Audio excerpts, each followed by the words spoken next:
L'ours, le frelon asiatique, la vipère. Plusieurs espèces animales potentiellement dangereuses existent en France métropolitaine et pourraient croiser votre chemin, cet été, lors des grandes vacances. Voici celles qu'il vaut mieux éviter. À la montagne ou à la mer, vous pourriez croiser cet été, lors de vos vacances en France métropolitaine, des animaux potentiellement dangereux. Si les attaques, piqûres ou morsures, de ces espèces ne sont pas courantes, et très rarement mortelles, il convient de ne pas les approcher et d'adopter les bons réflexes en cas de problème. Mais avant de commencer, n'oubliez pas de vous abonner et de cliquer sur la cloche de notification pour ne pas manquer nos nouvelles publications. Top, c'est parti. L'ours. En avril 2023, la mort d'un jeune randonneur tué par un ours dans le massif alpin italien avait relancé le débat sur la politique de réintroduction de l'ours dans les Pyrénées, lancée en 1996. En 2022, la chaîne de montagne en comptait 76, selon l'Office français de la biodiversité.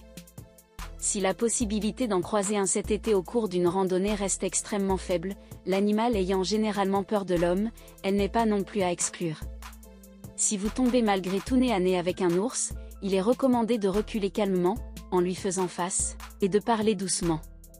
Surtout, pas de cris ou de mouvements brusques qui pourraient être vus comme une menace. Le frelon asiatique. Ces dernières années, plusieurs personnes sont mortes en France des suites de piqûres de frelons asiatiques. En juin 2023, l'espèce a tué Olivier Quesneau, l'ancien maire de Tilly-sur-Seulles, Calvados, et blessé 2 autres personnes. En juillet 2021, un homme de 79 ans, qui avait été piqué alors qu'il bricolait dans son jardin, était décédé près d'Angers. Arrivé en France en 2004, le frelon asiatique, qui est notamment l'ennemi des apiculteurs, est aussi particulièrement dangereux pour l'homme, après un nombre élevé de piqûres ou en cas d'allergie au venin d'hyménoptères.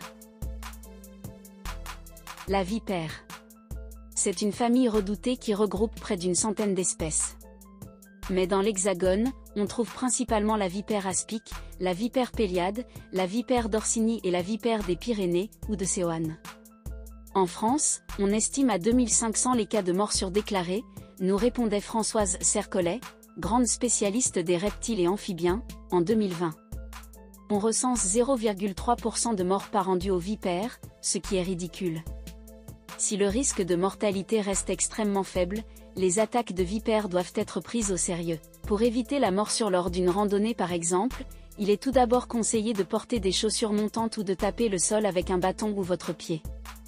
Le serpent est en effet très sensible aux vibrations.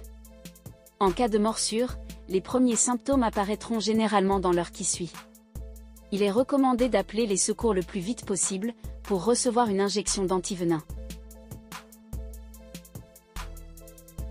Le scorpion languedocien. On l'appelle aussi Butu occitanus. Ce scorpion, qui est le plus grand d'Europe, jusqu'à 9 cm, est aussi l'un des plus venimeux. En France, on le trouve principalement dans le Languedoc-Roussillon. S'il est très rare de le rencontrer, sa piqûre peut être mortelle, comme le déclarait à Midi Libre Marie-France Martin-Auclair, toxinologiste à l'Institut national de la santé et de la recherche médicale, INSERM. On a découvert que ce scorpion possédait les mêmes familles de toxines que ses cousins d'Afrique du Nord. Elle touche le système nerveux et les muscles. Mais tout dépend de l'âge de la personne piquée, de son état de santé et de la quantité de venin injecté. Il est potentiellement mortel, notamment pour un enfant. La physalie, la fausse méduse. 2023 risque d'être une année à méduses, c'est ce que nous vous expliquions en juin dernier. Des centaines de milliers de méduses s'étaient alors échouées sur des plages de l'ouest de la France. Le réchauffement climatique, qui a fait grimper la température des eaux ces dernières semaines, favorise en effet l'arrivée des méduses sur nos côtes.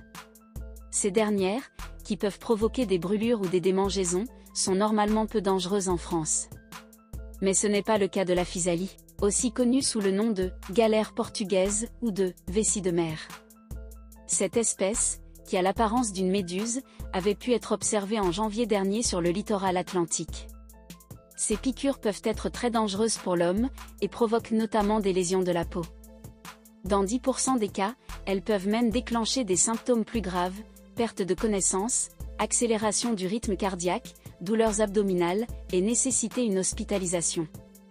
Mais aussi, il faut se méfier également de la scolopendre. Ce prédateur carnivore proche du mille-pattes se trouve principalement dans le sud de la France.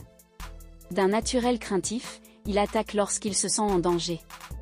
Sa morsure, souvent bénigne, peut néanmoins être très douloureuse et provoquer des édèmes. La veuve noire, petite araignée noire que l'on croise surtout en Corse, dans le sud, et le long de la façade atlantique, peut causer une morsure très douloureuse. La vive, ce poisson aux épines venimeuses, peut, elle, provoquer des nausées, des maux de tête ou, encore, des vertiges en cas de piqûre.